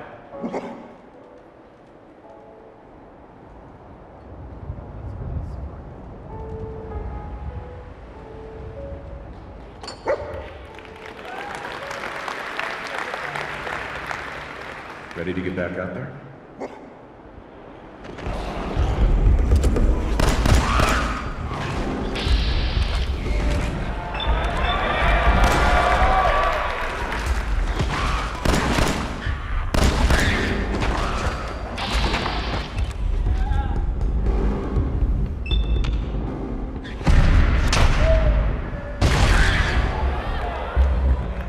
It is from here that you'll explore the most ambitious and detailed game world that we have ever made, culminating in the massive ruins of downtown Boston.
Thank you. Now to the cool stuff. This is a very old photo from the future, of course, of the invention of the very first Pip-Boy, which will become the world's greatest smartwatch due to its power and portability. And of course, we have a new one in Fallout 4. This is where you find it when you leave the vault.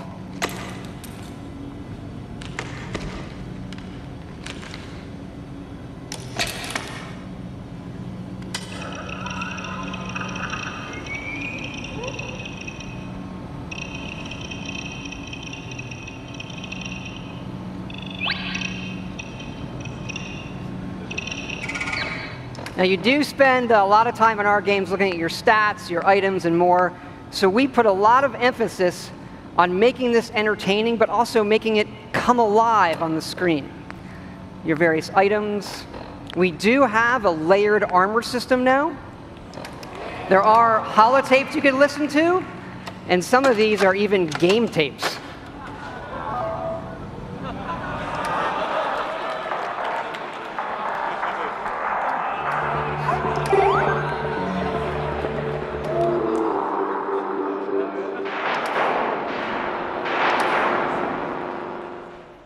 We like all kinds of games.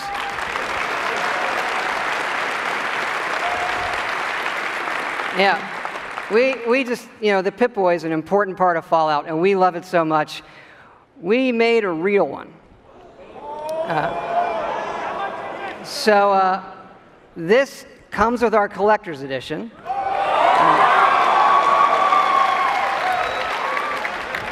So it is the Fallout 4 Pip-Boy edition. And yes, you can put your phone in it. And yes, we made an app for it.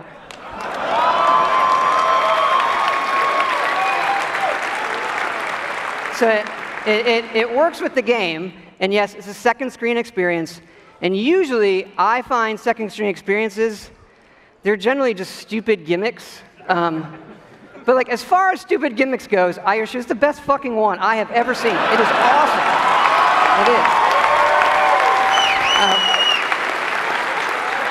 It is. Here, I'm going to show it to you in action. It works. It actually works perfectly. It's the same code that we use on the Pip-Boy running on the app. Works on any platform on your local Wi-Fi, Xbox One, PS4, PC.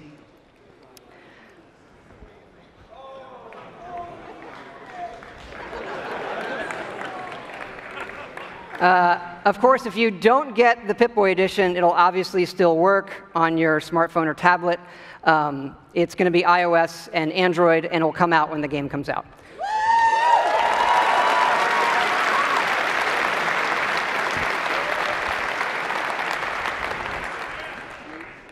But we've also done something else for your smartphone and your tablets.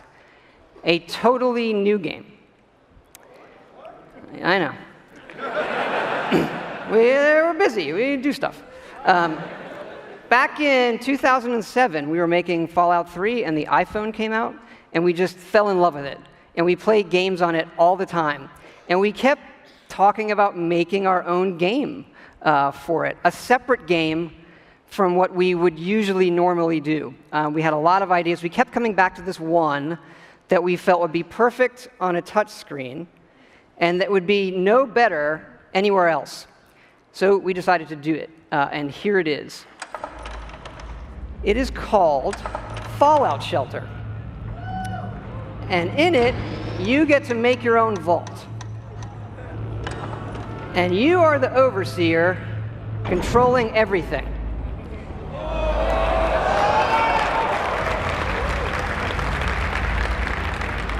You control the people in the vault. It's your job to keep them productive and happy. This is inspired by the other games we love, going back 30 years to Little Computer People.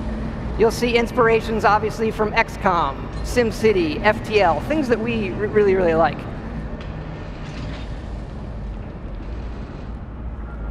Each dweller has full stats. They all level up.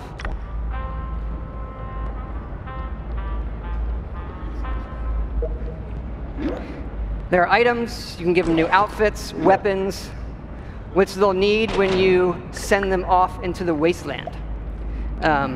So they'll head off into the wasteland, and they'll have adventures and get stuff. This is actually inspired by an odd little RPG called Progress Quest.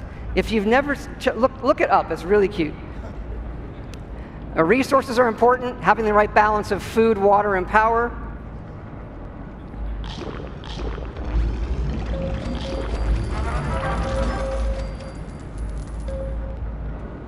There are lots of different rooms you can build, ones that give you resources. Some of them train people. They train your dwellers' stats. The bar, of course, trains charisma. Classroom does intelligence. There are children. More on that in a bit.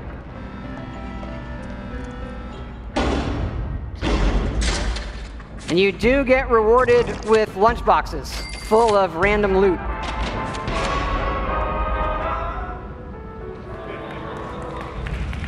Accidents can happen, fires can break out, rat roach attacks, raiders can attack.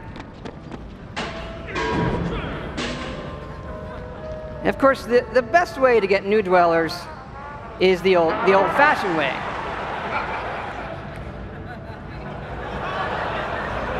It raises their happiness when they go in the room.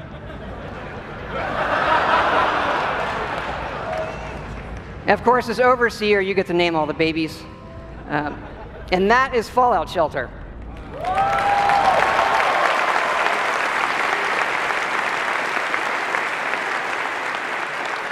Now, this game is going to be free, but don't worry, there are no paywall timers. You don't need an internet connection. You build something, it's instantly built. Again, no internet connection. You can play it wherever you want. We do let you buy more lunchboxes if you want more random loot, but the whole goal of this game was to do something we'd really want to play on our phones, something that made us smile and had more depth than other things we were seeing. But what's been especially exciting about this game is for us to finally work with some great folks at Apple. And what's even more exciting is that this game is coming out on the App Store tonight.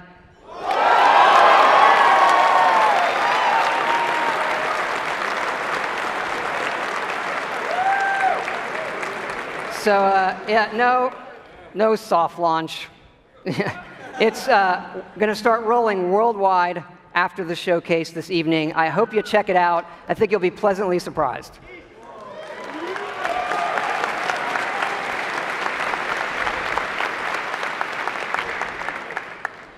But we're not done talking about Fallout 4 yet. So back to the big one. We love building stuff in our games. And if you think about building and crafting, Fallout is kind of the perfect world to do all of that in. So like many things, we have gone completely overboard. And here's how it works in the game. We're allowing your character, while playing, to rebuild. And it works like this. You can scrap items in the world for materials and then use those materials to build the way you want. And one of the great things about having a fully dynamic game engine is all of this just works in real time. Rip it apart and build the way you want.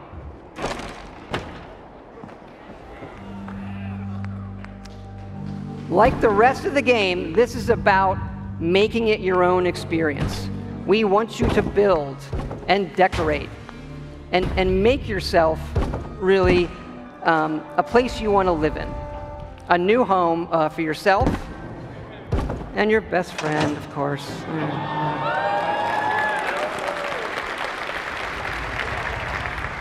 As your settlement grows, people will arrive, including certain traders. They have some of the best items in the game. For these people, you can plant food, water, and even power generators. All right, so the generators will power things through switches that require power, lights and other items, and then you run wires that connect them all, and again, it just works. You can also build your own terminals that hook to this power grid, and then you can control the various things and tweak them that the power lines are connected to. This includes things like turrets,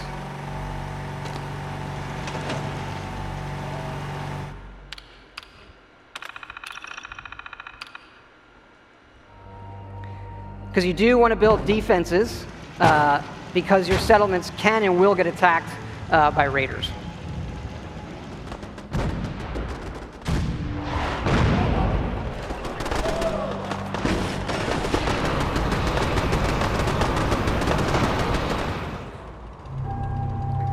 So it's fun to build up something yourself in the game that usually you'll find that we have built for you.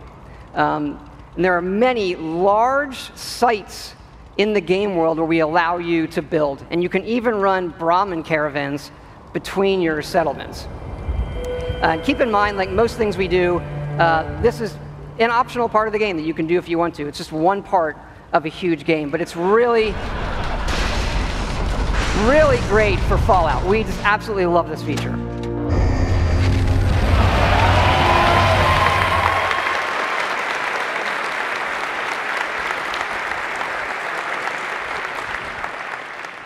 And this crafting system carries over to other things in the world. So let's say you want to build this scope. And the game will tell you you need these components. And those components are found in all of the items in the world. So you could decide to build this scope out of these, say the microscope, a toy car, or these, duct tape, an alarm clock, and such. So we like to fill our worlds with thousands of items that you can interact with, and now all of them have purpose. And here's what it looks like in the game. We do have over 50 base weapons and over 700 modifications for those weapons. So you could take a basic, a laser pistol from Fallout, just one of the base weapons, and then modify that and turn it into something completely new.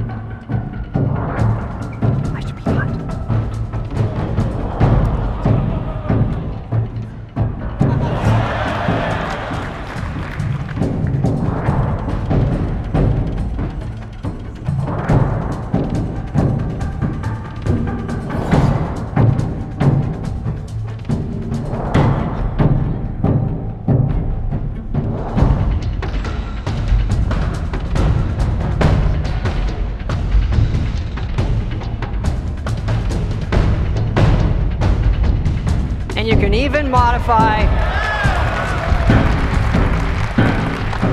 your own power armor.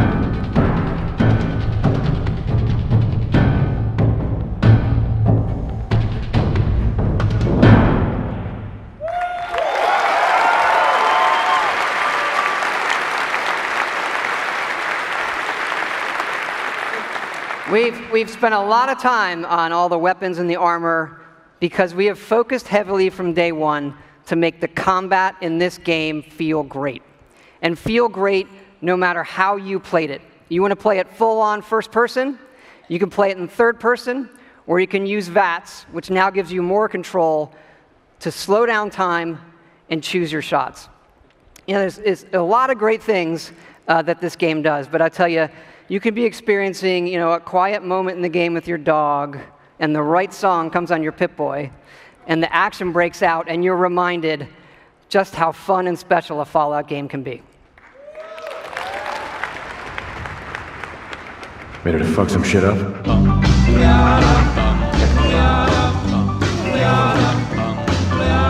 Got a doll, baby, I love her so. Nothing else like her anywhere you go. A man, she's anything but calm. A regular pint-size atom bomb. Atom bomb, baby, little atom bomb. I want her in my wigwam. She's just the way I want it to be. A million times hotter than TNT.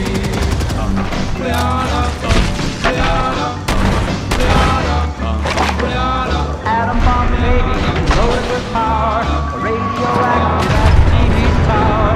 A nuclear collision in the soul. Loves with the electronic control. Atom bomb, baby, little atom bomb. I want her in my wigwam. She's just the way I want it to be. A million times hotter than TNT.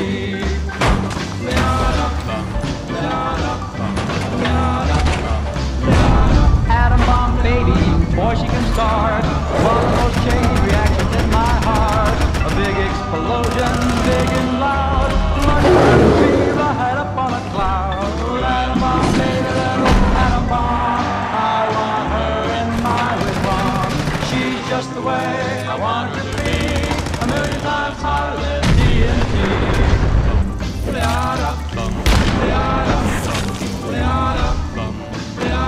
Atom bomb, baby, sweet as a plum, carries more water than uranium. When she kisses, there's no hitch. 0 hour, she turns on the switch. Atom bomb, baby, little atom bomb. I want her in my wigwam. She's just the way I want it to be. A million times hotter than TNT. Atom bomb, baby, little atom bomb. I want her in my wigwam. She's just the way I want her to be.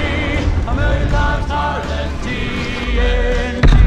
Baby, little atom bomb. It's good to be back.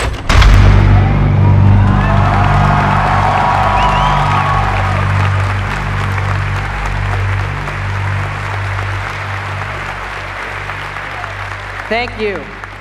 Thank you so much. This has been obviously a really special project for everybody in the team. Many of them are here in the house tonight. Can you guys wave? Give a big hand.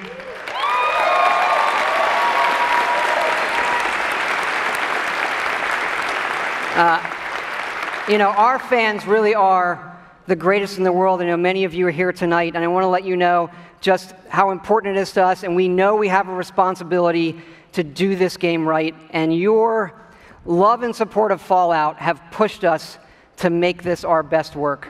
And we really appreciate everybody's patience. You know, we didn't say anything for years in this game while everybody waited. And we don't want you to wait too much longer. So we're happy to say Fallout 4 is coming out November 10th this year.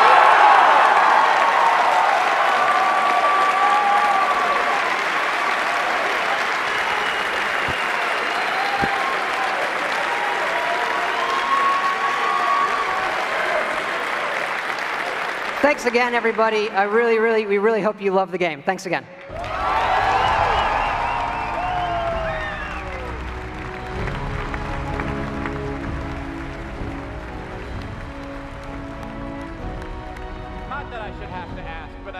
please get another round of applause for that man?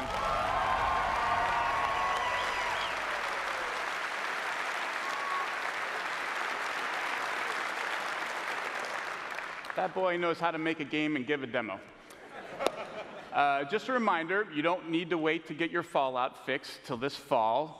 Fallout Shelter will be available right after the showcase is over. You can find a direct link to it on our blog. We'll also be putting it out over all of our social media channels, so we hope you'll take a moment to download it and give it a try. We think you guys will like it.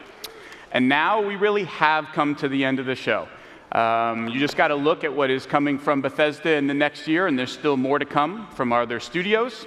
We are always trying to push the boundaries of what players can expect from our games wherever they play them, and we think this lineup has something for everyone. From The Elder Scrolls to Fallout, from Doom to Dishonored, we hope these are the games that people will be talking about and playing for years to come. Before we wrap up, one more thing. We've created something special to commemorate our first showcase and to thank all of you for helping us make it such a big success. Take a look. Where is he? Come on out. It's okay. You can bring your friends out. Come on, guys. There they are. So you can pick up your set of figures on the way out tonight.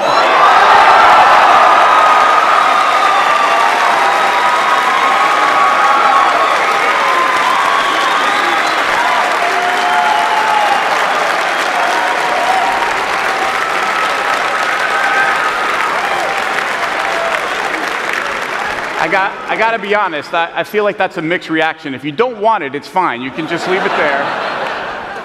Now, for those of you at home on Twitch, do not despair. We did set aside some of these for you guys. We are going to be giving them away on the post-show with Adam and Morgan, so stay tuned to find out how you can win one of these.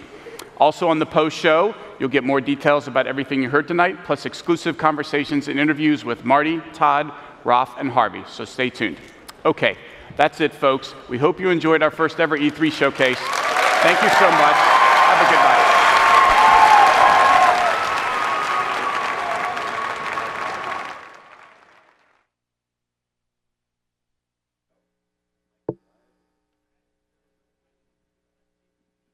All right, well, E3 2015 hasn't officially started yet. I think maybe Fallout already nipped the honor of winning E3. November fucking 10th, 2015. I don't even know where to start with this one. Yeah. We have a whole sheet of things to get through. Let's just talk right off the top shelf. Number one, we have a date, November 10th, 2015. This year, within a number of months. How many months is that?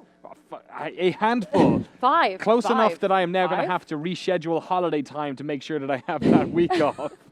There is a free Fallout game out tonight if you want to just pick that up, which looks pretty rad. We'll talk about that in a little bit. It looks so good. Let's roll it back to the start. We had a long presentation. Todd Howard showed off a bunch of concept art and nonsense, and then they dove into the game. First thing we saw, gentleman looking into the mirror, changing his face. Walk us through. It was so okay. So you can play as any skin color, any.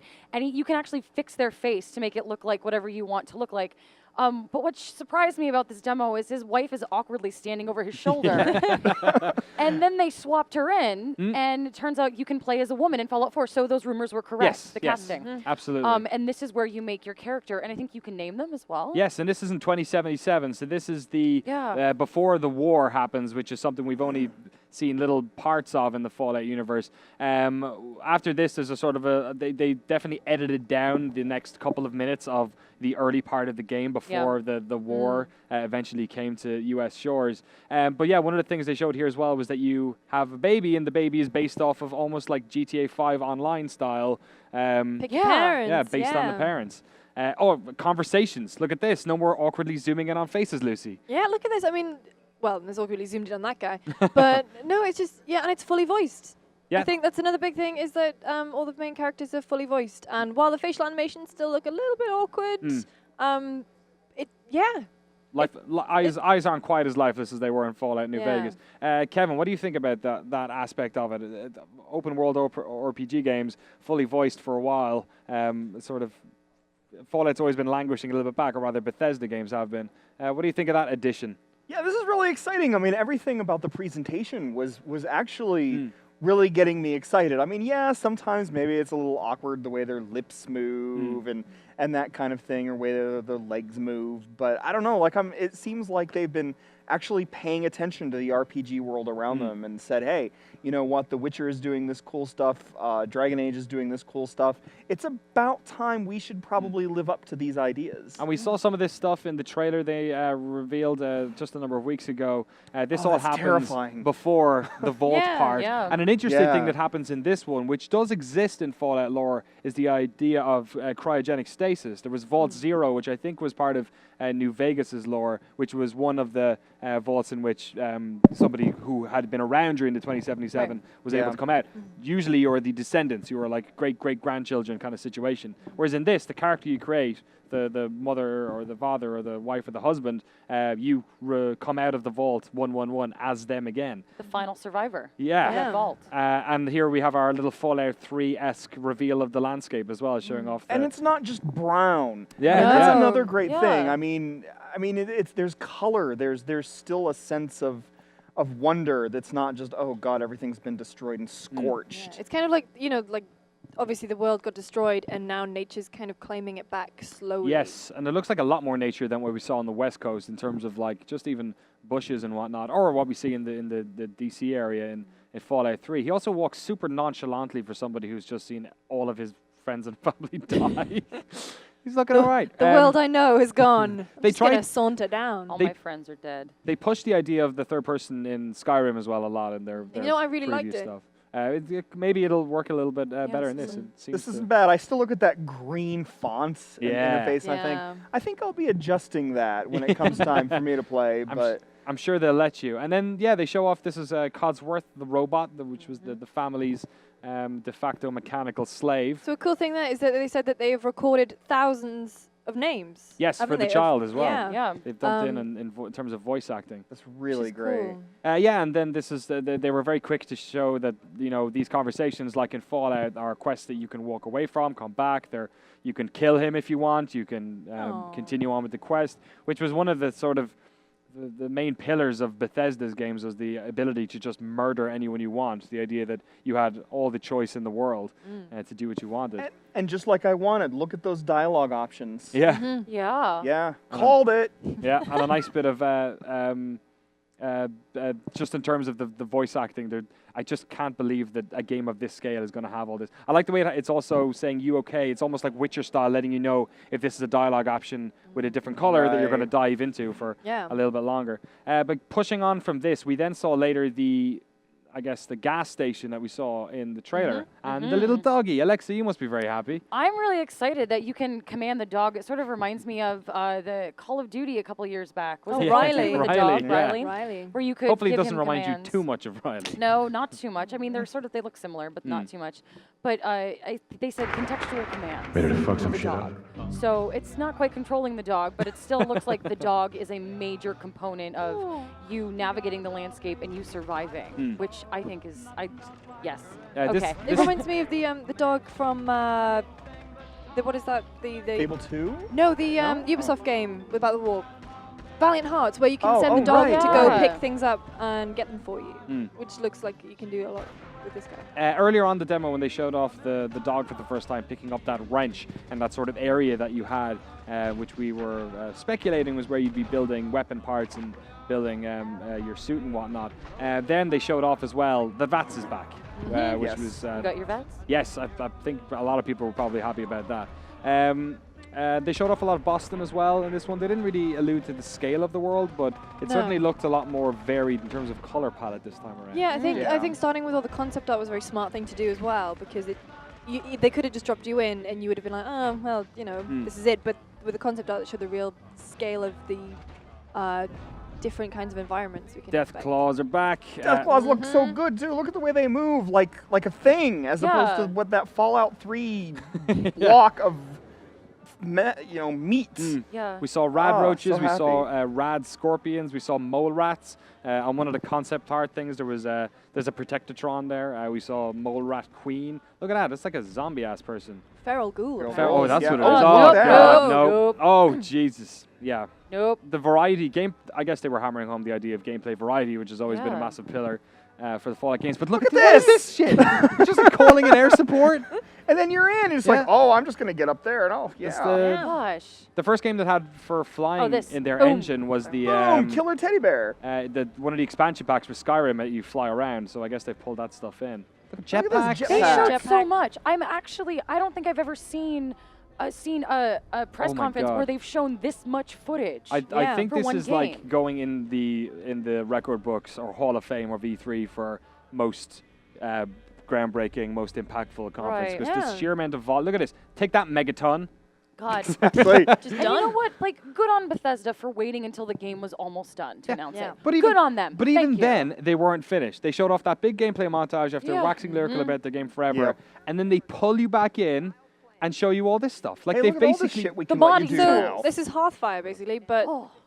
yeah, really expanded. it's think about what's happened in the world since the last Fallout game came out. Games like Rust and looking at like online survivor games, and not only can you build your own house, but you're building your own community. Yeah. And defenses. I mean, it looks like there's going to be some kind of like defense mini game here Saying it's where a you're like you're going tower to be defense? attacked by. Did you see the there was a great tower defense mod for Skyrim that Oh, someone really? made, and like Yeah.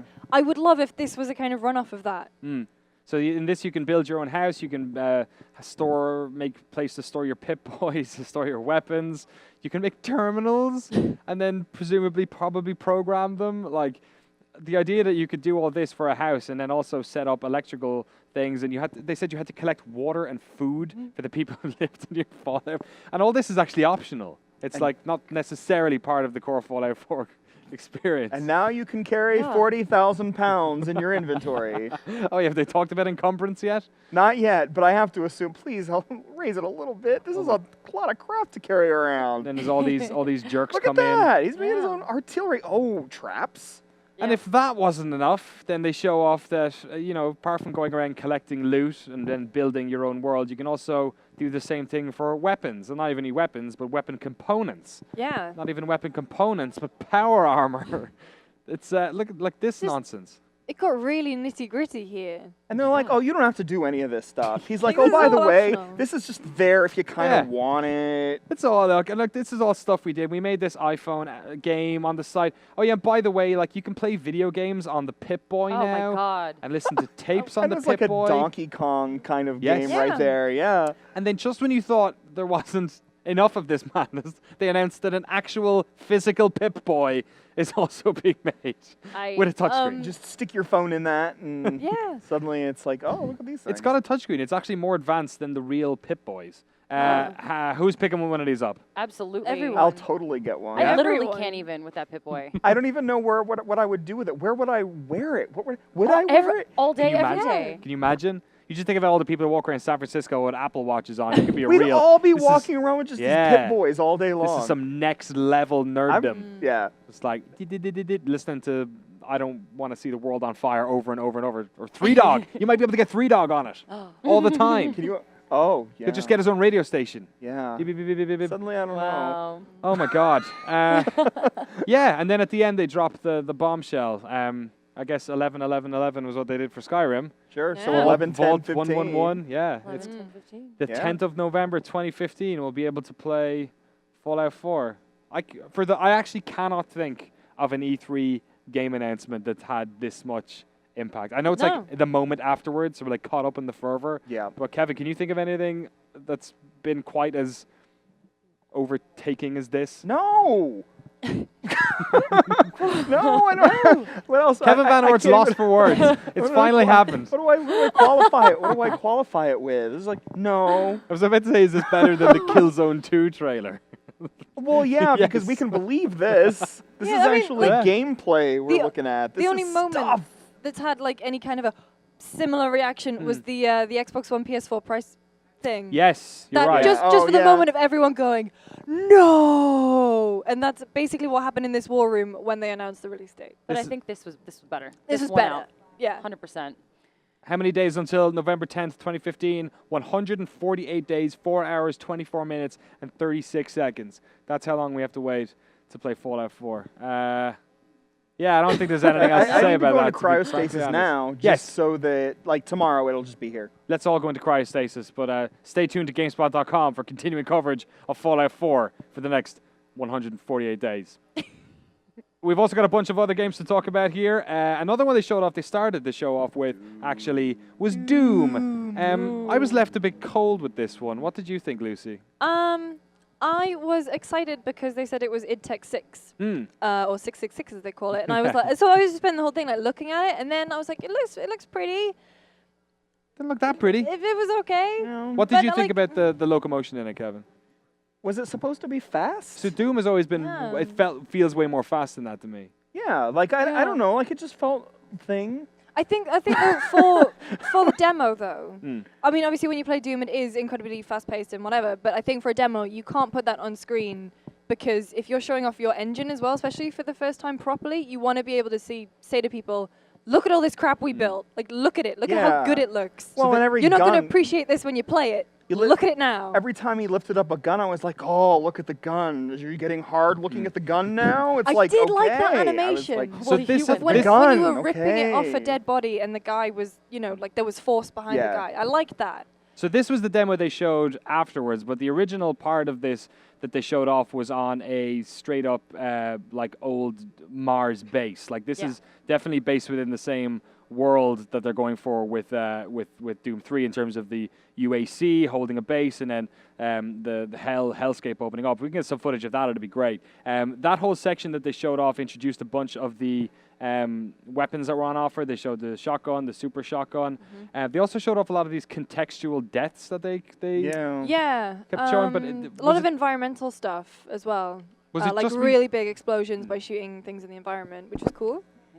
Was it just me, or did you guys think that they were repeating a lot of those death sequences over and over again? I saw quite a few of the one where they rip off the leg and hit him in the head with it. I thought there was a lot of repetitiveness, I think, in the gameplay. The one where it was just like the leg left standing and the half body. Yeah. Yeah, it's like what you mean. running. Yeah, it was just a bit. It's weird because he was plowing through so many of these characters. Like it was almost felt like something like Bulletstorm where you're just soaking these dudes up. And for me, like I know that when you go back and think about Doom 1 and 2 now, they're not the scariest games in the world. But those games had an element of like, this is hard. Like it's me up against hordes and hordes of enemies. And if you're setting it right, you're in a difficulty that actually feels like it's challenging. Obviously they can't, show that off at a conference and have you dying over and over again. But there's something about this, it just seemed like, it felt like more like Serious Sam. And Serious Sam was on the ridiculous end of that sort of combat shooting. Yeah. I get that. I get that a lot. I'm just bored by a lot of this, honestly, and I feel bad because I know that some of my Twitter feed was like, oh, it's exciting, and look at all the gore, and then some more of the look at the gore, and also, did you notice the blood? And and I'm just like, this is first-person shooter, the first-person, like, this is the first-person shooter. The first-person shooter, the first-person shooter. Like, it's just is what it is, and I just kind of expected more, I guess. It doesn't mean that I don't think a game can just be, it's okay for a game to just be fun, but I'm just looking at it thinking, but what is it that this is bringing me that I can't already get in Painkiller and a bunch of other games that just feel very much like this? It felt to me like the type of game that's been passed through a bunch of different public testing and just rounded off, because not only like they're returning all these games like that BF3 1000 whatever is back there, like they're showing off the plasma gun, they're showing off all of these guns, and they all looked like the same great thing that was basically shooting projectiles. There was no feeling of, oh, this is different, like there was in so many of those games. Like Quake 2 is like the best grenades in video game ever. Like the railgun. You think to me, or this felt more like a Quake. I even said Quake there. This felt more like a Quake in terms of your ability to just mow down tons and tons of enemies. Yeah, I don't know. To me, this didn't feel like a Doom at all. And I was thinking of Unreal during moments like this where he's just switching between the different types of weapons and thinking, oh, that's kind of like a little bit like Unreal Tournament. So regardless of our impressions of the gameplay, they showed off some other stuff. Snap Map, which is their new technology for Snapchat for sending dick pics around the world in Doom. For making levels, which in and of itself is a little bit worrying if they're making modular level design for a game that invented. Although I think that's cool, and that they're trying to introduce that to a new audience, like console especially. I think that's cool. And if the toolkit works and if it's intuitive enough, then people will obviously jump on it. Outside of that, it works. They showed off some multiplayer things as well. They had a 4-on-4 mode in there. They had wave-based mode in there. Was about the time I was starting to fall asleep. You mentioned cooperative modes. Yes. Yeah, was that the wave-based one? And they said 2016 as well. And this is part of, so it's coming out next year. Maybe we'll see more of it. Maybe being a little bit rough on it. I don't know. I came out of that as a massive Doom fan, thinking that wasn't too hot. Also, this is part of Bethesda Net, which is their new WB Play. We need more of those. Exactly, their new Origin, their new Battle.net, which is an online environment in which all of these games will be launchable and whatnot. I don't know. I was glad they finished with Fallout because for me, the Doom announcement wasn't too hot. Final thoughts on Doom, Alexa? I don't think I've seen enough to really be like, woo, yet. I mean, it looks fun, but beyond that, it's there. It's there. Game. All right, I guess we'll have to wait and see. Let us know what you think of Doom in the comments. Are we being a little bit too tough on it? Were you disappointed as well, or did you think it looks pretty badass? Let us know down below.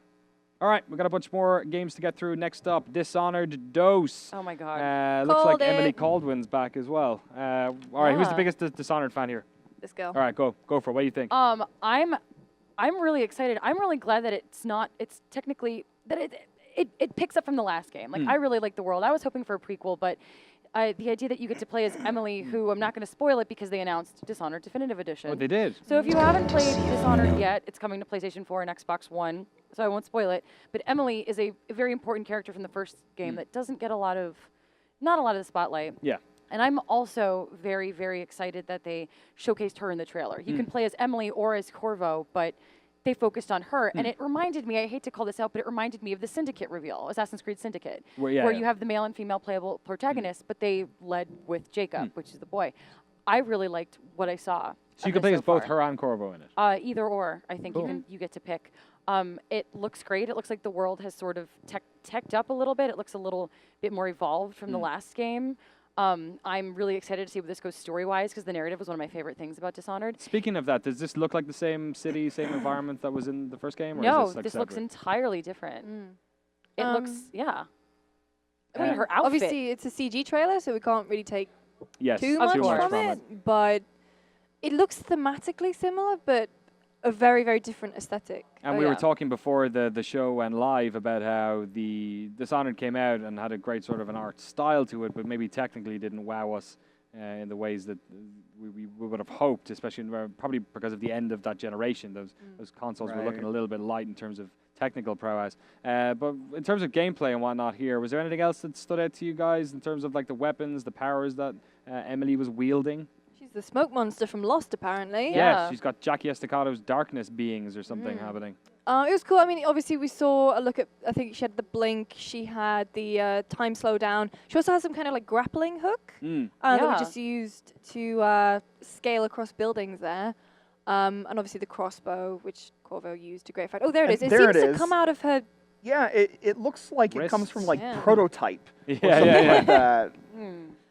But yeah, it looks cool, and I mean, I'm just excited to see more, really. We don't have a date on this one as of yet, but they did said that. No, they didn't say spring. No, they said. Did they say anything? No, there's I was no looking at the time. wrong notes. PC, Xbox, PlayStation. And Dishonored Definitive Edition, which, interestingly enough, who called this out? And there was somebody who said it to us beforehand. Yes, Phil Wade 75 before the show said, "Do you think there'll be a Dishonored remaster?" Yeah, called it. So we're gonna have an HD version of Dishonored coming out to PlayStation 4, Xbox One. Did they say PC for that one as well? Yes, they did. They did. All right, so you can play your HD. You can finally play Dishonored in HD later on this year. Yeah, and that's pretty much all that happened here at the Bethesda conference. Some other little bits and bobs, but yeah, Dishonored was probably another one of the biggest games at it. So yeah, for continuing coverage of Dishonored and all the other games Bethesda showing off here and all the games we're going to have at E3, make sure you stay tuned to GameSpot.com. All right, that's it. Day one done. Alrighty. That was crazy. Amazing. Can we go? Nuts. I'm going to go watch the replay of that Fallout thing a couple more times. Kevin Van Ord, Lucy James, Alexa Ray Correa, thank you so much for joining me today. Always. Stay tuned to GameSpot. We'll be back. What time tomorrow morning? Early. 8 a.m. Microsoft. Oh my God. That's where I have to. 9. Yeah. So maybe 9. Maybe 9 Pacific. Change it for your own local time. But of course, on GameSpot.com/E3, we have all the times of all the press conferences. Big day tomorrow, live at 8:30 in the morning. So make sure you wake up early and check us out then. But until then, if you're in Europe, go to bed. Well done for staying up. If you're in the States, yeah, get some early rest because we've got a big day of video games coming up tomorrow. Thanks to everyone in the production team, and we'll see you guys tomorrow. Take care.